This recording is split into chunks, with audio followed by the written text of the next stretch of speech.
Raha ho an'ny sokajy vehivavy indray moa raha ho an'ity taranja ity andry dia mbola nanjaka tokana ny ekipan'ny THBC tompon'akan'i Madagasikara raha eo amin'izay sokajy vehivavy izay ny ekipan'ny tilty avy any Toamasina kosa moa izany hoe samy adin'ny malagasy izany no niatrika ny famaranana ary ity ekipan'ny Atsinana ity no resiny teo amin'ny dingana farany.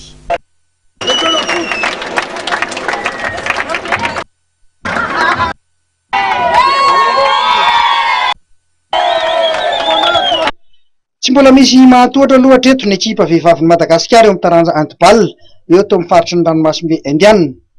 Fandroany zao nanohany ny THBC indray ny amboarany ranomasimbe Indiana rehefa nanamotsana ny tilty avy any Antsinanana teo amin'ny lalao famaranana tamin'ny isa 2020.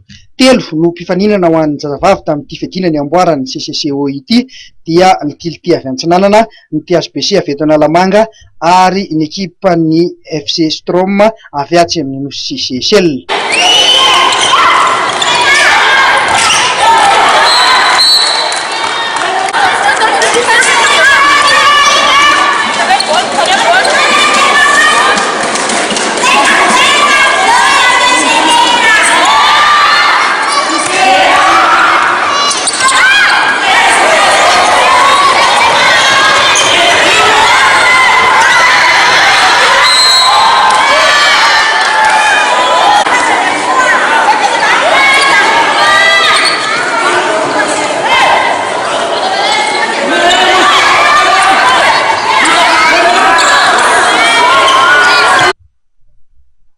Teo amin'ny fizaram-potoana voalohany dia efa nitarika tamin'ny isa 20 ny THBC.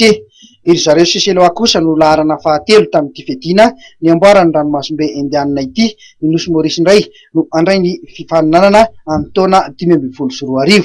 Teo amin'ny fizaram-potoana faharoa araka izany dia nanjaka tokana ny THBC avy eto Analamanga